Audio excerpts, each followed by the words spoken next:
unang-una po, pasensya na lang, medyo natagal lang kami dahil sa ulan kanina. But talagang kinuha namin na dapat nandito kami sa rally dito. And hindi ko ito habain lang. Ang masasabi ko lang po taus-puso talaga in behalf of PRRD and the Duterte family. Ako pala si Bong, youngest brother ako ni PRRD. In behalf of the Duterte family, maraming salamat po sa inyong lahat. Sa Tuesday, bibisitahin ko man siya.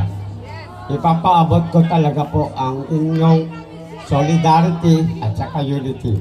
Maraming salamat po.